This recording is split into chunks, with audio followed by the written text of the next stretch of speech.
Priscilla Nieto, bonjour. Bonjour. Alors, vous êtes judoka française, originaire de Côte d'Ivoire, issue d'une famille de sportifs.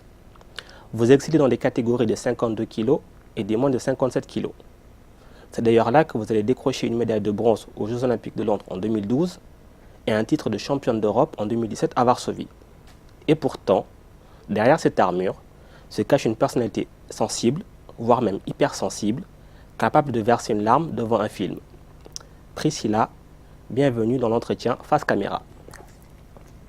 Alors, avec un papa footballeur, une maman handballeuse, tous les deux internationaux ivoiriens d'ailleurs, forcément, très tôt, vous avez été imprégné de l'univers sportif.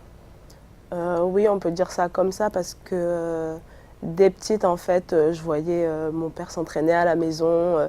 Quand il faisait ses abdominaux, c'est moi qui lui tenais ses genoux. Donc, le sport, depuis toute petite, je connais. Après, c'était pas, mes parents ne m'ont pas poussé spécialement. Je pense que ça s'est fait tout seul par la suite. Alors, vos premiers souvenirs d'enfance, ils sont marqués par le football forcément, et notamment le fameux derby entre l'Africa Sport et la SEC. Exactement. En fait, ça, c'est des moments qui étaient très très forts parce que on avait, en Côte d'Ivoire, c'était vraiment les deux clubs qui partageaient le pays, on va dire. Et mon père jouait donc à l'Africa Sport National et notre voisine, elle, jouait, donc, supportait l'équipe de la SEC. Donc, à chaque fois qu'il y avait le derby, c'était vraiment, c'était la guerre, quoi. C'était qui allait faire le plus de bruit dans la maison. Et puis, malheur à l'équipe qui allait perdre, donc à la maison qui allait perdre. D'autant plus que nous, on avait papa qui jouait. Donc, c'était vraiment de terribles enjeux à chaque fois et c'était marrant. Pour moi, c'était marrant. J'étais petite, donc je ne le prenais vraiment pas au sérieux, mais c'était cool. Alors, ça se passait comment quand l'Afrique a gagné? Quand l'Afrique a gagné, c'était vrai, parce qu'on regardait avec tout le monde. Il y avait les tantes de maman, les amis de papa qui venaient regarder à la maison. Et donc, c'était la fête, c'était la musique, c'était des cris de joie, ce qui agaçait vraiment la voisine d'en face. Donc, des fois, ça partait un peu même en cacahuète parce qu'elle s'agaçait, donc elle nous jetait des trucs à la maison. C'était vraiment très, très, très marrant. Mais une fois, il fallait une semaine pour que les tensions s'apaisent et après, on repartait comme en l'an 1000. D'accord. Du coup, vous êtes à fond dans le foot, vous le suivez pas mal, non? Oui, j'adore le football. D'ailleurs, il y a un footballeur que vous appréciez beaucoup, forcément, quand on est ivoirienne, c'est Didier Drogba. Bien évidemment. Alors, c'est quoi qui parle? C'est le côté ivoirien ou c'est parce que c'est un grand sportif? Je dirais en premier, c'est vraiment parce que c'est un grand sportif. Et puis même en dehors du sport, sa personnalité joviale, toujours le sourire, et puis son implication dans tout ce qui est caritatif. Je trouve que ça fait vraiment la différence. Et puis, c'est un grand footballeur. Sa saison à Chelsea, à Chelsea, à Marseille, ça m'a vraiment marqué. J'ai adoré. Surtout quand ils ont gagné la Champions League avec Chelsea. Donc, c'était ouf. Et la personne qu'il est, j'apprécie vraiment. Voilà. Donc, c'est le sportif. Après, il y a le côté aussi ivoirien qui fait que, forcément, je vais plus aller vers un Didier Drogba. Après, en fait, voilà, je partageais entre Drogba et Eto'o, mais après, il y a le côté ivoirien qui va plus vers Drogba, donc forcément. Voilà. Alors, Drogba, il fait partie de ces sportifs un petit peu qui dépassent le champ de leur cadre d'expression, ils dépassent le champ du terrain. Est-ce que pour vous, c'est important qu'un sportif puisse être engagé dans certaines causes? Oui, après, c'est pas... si, je trouve ça bien, franchement, parce que, par exemple, quand il y a eu des tensions en Côte d'Ivoire, Drogba a eu vraiment un rôle d'ambassadeur et j'ai trouvé ça bien parce que malgré tout, le sport réunit et est unificateur. Donc au final, voilà, le fait qu'il ait pris la parole et qu'il ait porté en gros ce mouvement de paix, j'ai trouvé ça super bien. Donc à chaque échelle, que chaque sportif puisse apporter une pierre à l'édifice, que ce soit dans la paix par exemple ou des associations caritatives, je trouve ça génial. À votre niveau, vous êtes engagé, vous? Oui, j'ai fait plusieurs actions caritatives, notamment avec pour la mucoviscidose.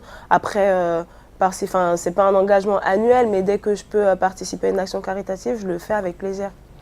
Alors Priscilla, on va revenir sur votre parcours. Depuis votre Côte d'Ivoire natale, vous allez changer radicalement de cadre de vie en rejoignant la Corse, à seulement 9 ans. Il y a toute la famille qui suit votre père qui a signé dans un club en Corse. Comment est-ce que ça se passe, ce changement?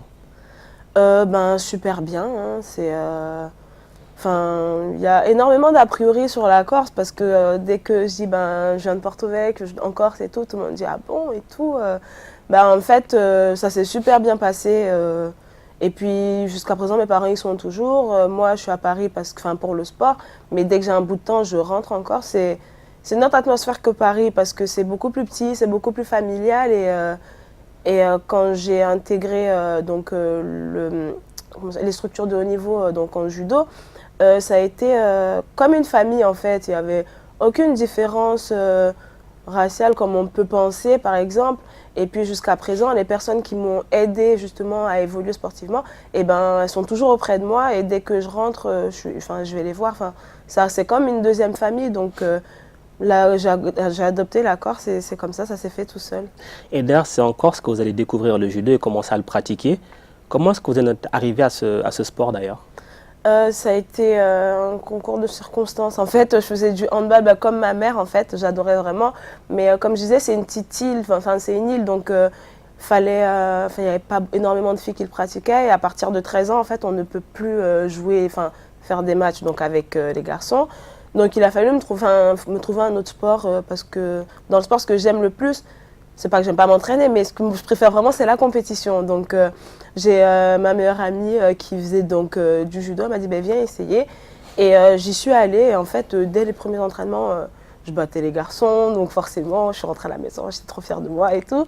Et en fait, de fil en aiguille, ben, les entraîneurs ont vu que j'avais un potentiel pas mal. Mais moi, c'était vraiment le fait déjà de battre les garçons et en plus de m'amuser. En plus, on faisait beaucoup de goûter, j'adore manger. Donc c'était vraiment cool. Tout était réuni pour que je sois dans le judo. Et puis 2 ans après que j'ai commencé le judo, je me suis retrouvée dans une structure, donc un pôle espoir à Ajaccio, à 2 heures de chez moi. Et puis après, ben, c'est parti. Et d'ailleurs, avant de parler de votre carrière qu'on va évoquer par la suite, d'abord votre première compétition de judo. Oui. Grand moment pour vous? Oui, c'était vraiment cool parce que voilà, c'était bien les entraînements comme je disais, mais le fait que mes entraîneurs aient accepté que je puisse participer à une compétition au bout de si peu de temps de pratique, c'était génial. Et puis à la fin de la journée, j'ai vraiment fait une compétition, j'ai vraiment pris plaisir, quoi. J'ai rencontré des filles qui étaient déjà donc, dans cette fameuse structure, le Pôle Espoir. Et le fait de les battre alors que j'avais 1 an à peine de judo, c'était vraiment bien. Après, je termine 2e, donc je pense que c'est ce qui m'a... cette défaite-là, elle m'a donné beaucoup plus envie pour la suite parce que quand je suis sortie de cette compétition, je pensais qu'à la prochaine en fait parce que je me suis dit, je peux pas perdre. Et quand tout le monde me disait félicitations, ça m'énervait parce que j'avais pas gagné. Et moi, dans ma tête, j'étais déjà portée sur la prochaine compétition, quand est-ce que j'allais la rencontrer. Et ça s'est fait ensuite, quelques mois après, au championnat de Corse. Et puis, ce que j'avais envie de faire, j'ai réussi parce que je l'ai battue et je suis devenue championne de Corse. Donc voilà, cette envie permanente et le fait, c'est un sport qui t'oblige à te fixer des objectifs à atteindre à chaque fois. Donc c'était vraiment bien. Alors vous le dites, vous devenez championne de Corse. On sent que vous vouliez absolument être sur la plus haute marche du podium. Ah ouais. Qu'est-ce que ça fait justement qu'on est sur la plus haute marche du podium? Ah mais j'étais trop contente. Et là, j'acceptais enfin les félicitations. Je me disais, là, je mérite qu'on me dise félicitations. J'étais vraiment très contente et puis le fait, mes parents ils s'en fichaient un peu, mais ils sont venus me voir comme oui, ils étaient super fiers. Mais après, mon père, il n'est pas du genre à dès que je fais un podium ou un résultat me dire bravo. C'est vraiment dans des moments exceptionnels. La première fois qu'il m'a dit félicitations, je suis fière de toi, ça a été après les Jeux de Londres, donc pour dire. Donc non, ils étaient contents pour moi, mais c'est surtout content que je sois épanouie et que je prenne du plaisir à pratiquer un sport. Alors, après ce titre en Corse, la machine est lancée. Vous allez disputer différents tournois, des grands prix aussi. Puis arrive les championnats du monde junior 2010 à Agadir. Oui. Vous décrochez le bronze. Qu'est-ce que vous ressentez à ce moment-là? Vous n'êtes pas contente, hein?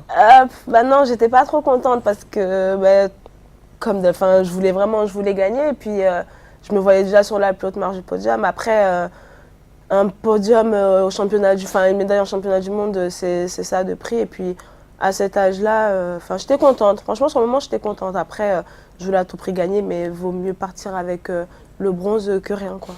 D'après vous, il vous a manqué quoi sur cette compétition pour gagner? Je dirais... C'était une année compliquée pour moi parce que je venais de quitter la Corse, en fait. Parce que j'avais obtenu mon bac, en fait. j'avais un an d'avance à l'école, donc je suis venue plutôt à Paris. Donc ça a été vraiment pour moi l'année de transition, loin de mes parents. J'ai quitté la Corse, mes entraîneurs, tout était nouveau pour moi. Et il m'a fallu vraiment beaucoup de temps pour retrouver des repères et tout. Et je pense que j'ai perdu pas mal de temps déjà à me recentrer sur moi-même, à m'organiser, parce que je me retrouve vraiment toute seule en cité universitaire, dans une zone que je maîtrisais pas du tout. Tout ce qui était métro, tram, RER, tout ça, c'était pas du tout mon dada. Donc j'étais un peu paumée au début. Donc je pense que cet apprentissage-là m'a fait perdre un peu de temps sur les entraînements et tout. Donc peut-être que ça a joué. Après, c'est que ce jour-là, j'ai perdu contre une fille plus forte que moi et puis basta. Hein. Ça arrive aussi. Oui. Alors, 2 ans plus tard, c'est déjà 2012, on arrive aux Jeux Olympiques à Londres. Grand moment, non, pour vous? Ah oui, c'était... Enfin, à ce moment-là, déjà, pour moi, c'était vraiment génial d'y être parce que c'était dans mon année, j'avais 19 ans. Et 2 ans en arrière, on m'aurait dit ça, j'aurais dit, non, enfin, je suis encore trop jeune, c'est trop tôt. Donc, rien que d'avoir été sélectionnée, c'était déjà bien. Et puis, une fois que j'ai obtenu ma sélection, pour moi, je dis, je suis là. Donc, si je suis là, c'est que je mérite ma place et qu'ils me font confiance. Donc, j'ai rien à perdre à 19 ans d'être aux Jeux Olympiques. C'est bien, mais repartir avec une médaille, ce sera encore mieux. Donc, c'était vraiment que du bonheur. Alors, les Jeux Olympiques, c'est le Graal, non, pour un judoka? Oui, on est un sport olympique, donc forcément, c'est l'événement dont rêve tout sportif. Et puis repartir avec médaille, c'est vraiment le Graal. Après, on a aussi les championnats du monde qui restent, qui est une compétition de même envergure. Après, ce qui change, c'est vraiment tout ce qui est médiatique. Enfin, voilà, c'est le côté médiatique. Après, tu finis champion olympique, tu peux arrêter ta carrière, plier ton kimono et rentrer chez toi. En 2012, donc, vous terminez avec une médaille, pas l'or, mais le bronze. Oui. Du coup, satisfaction ou déception?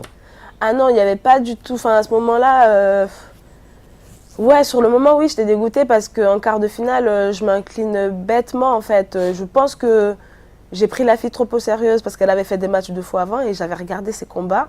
Et en fait, dans ma tête, je me disais, ah ouais, non, mais... Enfin, je me suis mis la pression toute seule, elle m'a impressionnée, alors qu'une fois que j'étais dans le combat, au bout d'1 minute ou 2, je me suis rendu compte que, non, c'était possible, mais sauf que c'était trop tard, en fait. J'avais une pénalité trop tard. Donc ça, c'est vraiment été mon seul regret, mais qui m'a servi par la suite. Après, non, c'était que du bonheur. J'étais entourée de mes parents, de mes amis. C'était un moment qu'on a partagé tous ensemble. Et puis... c'était vraiment trop beau parce que voilà, j'étais à Londres, mais il y avait toute la Corse qui était vraiment avec moi, toute la France aussi, tout le monde du judo. Donc j'ai ramené, c'était la première médaille du coup pour l'équipe de France de judo. Et puis c'était que d'émotions, c'était vraiment l'un des plus beaux jours de ma vie, dans ma carrière de sportif. Alors forcément, quand on goûte au JO, on a envie d'y retourner. Ouais. 4 ans plus tard, c'est Rio 2016. Oui. Mais là, par contre, ça ne va pas se passer comme prévu. Ah non, c'était pas le même scénario. Alors, qu'est-ce qui s'est passé?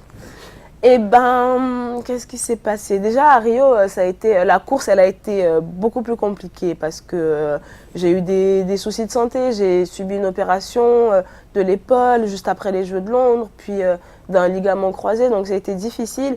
Et puis faire le poids a été difficile, donc c'était vraiment, tout était compliqué. Après, voilà, je pense que, je suis vraiment très persévérante. Quand j'ai un objectif, je veux tout faire pour l'atteindre. J'avais une rude concurrence et puis la course aux Jeux a été vraiment très très longue. C'est-à-dire qu'on a su que vers fin mai ou début juin qui allait aller aux Jeux, alors que c'était en août en fait. Donc déjà, je pense que j'ai laissé pas mal de jus dans toute la préparation et l'avant-jeu. Et puis après, en fait, une fois arrivée aux Jeux, clairement, j'étais prête, aussi bien physiquement que mentalement. Tout, mais vraiment, tous les feux étaient verts. Pas de pépins physiques, dans ma tête j'étais calée, les adversaires je les connaissais, je les avais battus, j'avais fait une saison où sur chaque compétition je ramenais une médaille. Donc voilà, dans ma tête il n'y avait rien qui pouvait m'écarter de mon objectif. Et en fait j'ai eu mon tableau, mon tirage au sort 2-3 jours avant. Au premier tour je devais rencontrer une fille que j'ai rencontrée plusieurs fois dans l'année et que j'ai battue. Après je pars jamais sûr à 100%. Mais voilà, c'est quelqu'un que j'ai l'habitude de battre. C'était pas l'adversaire la plus coriace, je dirais, pour moi. Donc après, on arrive sur la compétition se déroule et je crois que j'ai même pas dû faire 1 minute de combat ou 1 minute 30. Et l'arbitre me reproche une faute en fait, d'avoir accroché le kimono ou je sais pas, un truc du genre, et me sanctionne, enfin en gros je suis disqualifiée. Et en fait ça a été un choc pour moi parce que déjà la faute que j'ai commise c'était pas une faute, enfin mérite pas la disqualification, et puis à aucun moment j'ai accroché le kimono, c'est plutôt elle qui vient vers mon coude, donc pour moi quand je me relève et qu'il me dit disqualification, je me dis ben c'est une grosse blague, genre les référents, tous les arbitres autour, ils vont annuler la décision. Donc, moi, j'attends sereine. En fait, non, à un moment, il me dit de sortir du tapis. Mais je regarde ma coach, je me dis, mais c'est... Non, mais non, c'est une blague. Et en fait, non, finalement, non. Donc, je sors et...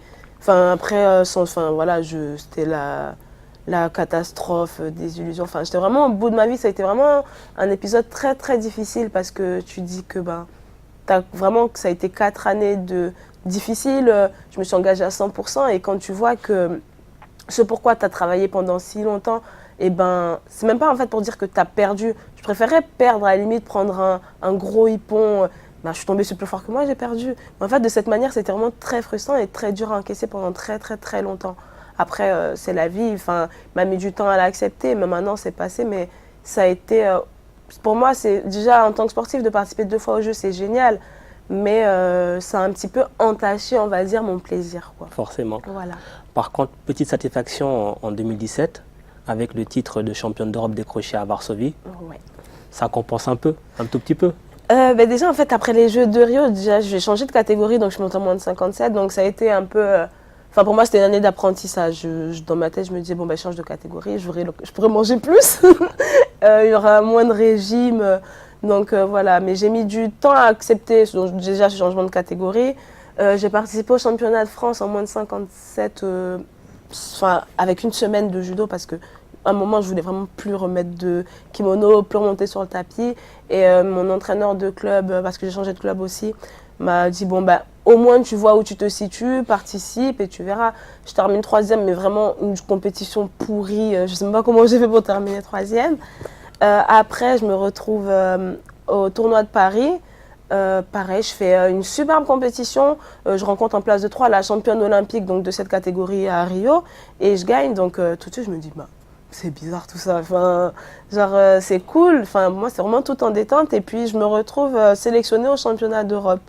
Donc, je me dis, bah, il y a quelques mois, je me suis dit que j'arrêtais et tout. Et là, je ne sais même pas ce que je fais là. Je suis au championnat d'Europe. Donc, j'y vais pareil en détente. Et en fait, tour après tour, je vois ça passe, ça passe, ça passe. Et je me retrouve en finale et je me dis, ah ouais, quand même, c'est vraiment cool. Et en fait, en finale, pareil, ça va très très vite. Je gagne et je me dis, ah ouais, bah en fait, sur le moment, je me suis dit, ben, la vie, c'est vraiment dingue parce que après les Jeux de Rio, j'étais vraiment au bout du rouleau et je voulais tout arrêter. Et en fait, je me suis servi de tout ce qui s'est passé avant, de la préparation, du pendant la compétition, de l'après. J'ai tiré beaucoup de leçons. Et en fait, j'ai pu réunir tout ça sur 7 journées. Et en fait, c'est ce qui m'a permis d'être championne d'Europe dans une nouvelle catégorie. Donc, j'étais vraiment... Pour moi, ce souvenir-là aussi, ça fait partie de mes meilleurs souvenirs dans la carrière parce que je me dis, il y a quelques mois, tu étais au bout du rouleau et puis ben, tu t'es pas laissé abattre. Et là, j'étais vraiment fière de moi. Donc voilà, c'était très bien. Comme quoi, c'était possible de rebondir. Exactement. Alors forcément, maintenant, on va se projeter un petit peu. Vu qu'il y a la déception de Rio, Tokyo 2020, c'est bientôt. Ouais. Vous ne pouvez pas passer à côté. Ah ben, une fois de plus, c'est un nouvel objectif. Hein. C'est ça qui est cool au judo. Ce serait là, je suis dans ma 3e Olympiade. Donc, clairement, j'ai envie de rattraper j'ai envie de rattraper Rio. Je me dis que ce serait vraiment une belle occasion et puis une belle revanche. Donc, là, il reste 1 an et demi. Pendant 1 an et demi, je sais que je serai vraiment à 100% focus sur cet objectif-là. Et puis pour l'histoire, ce serait vraiment dingue, d'autant plus que dans cette course olympique, je la partage avec ma petite sœur qui est en moins de 52 kilos.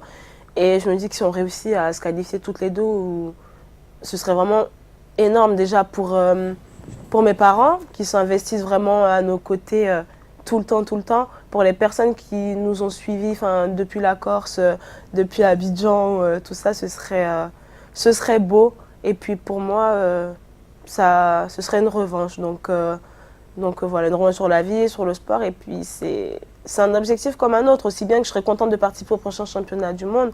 Moi, je je suis très terre à terre. Hein. Si c'est un championnat d'Europe, j'irai aussi à fond que championnat du monde ou aux Jeux Olympiques. Pour l'instant, pour moi, c'est voilà, un objectif sportif que je dois réussir. Voilà. Du coup, Priscilla, quand vous voyez tout votre parcours depuis la petite Priscilla d'Abidjan à la presque, on va dire, allez, on va s'avancer, on espère future médaille olympique de 2020, ce qu'on vous souhaite, qu'est-ce que vous vous dites?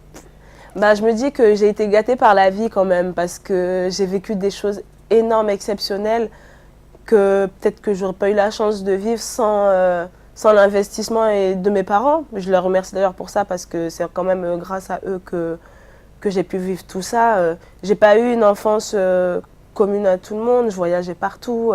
Depuis que j'ai 13 ans, je vis plus avec mes parents.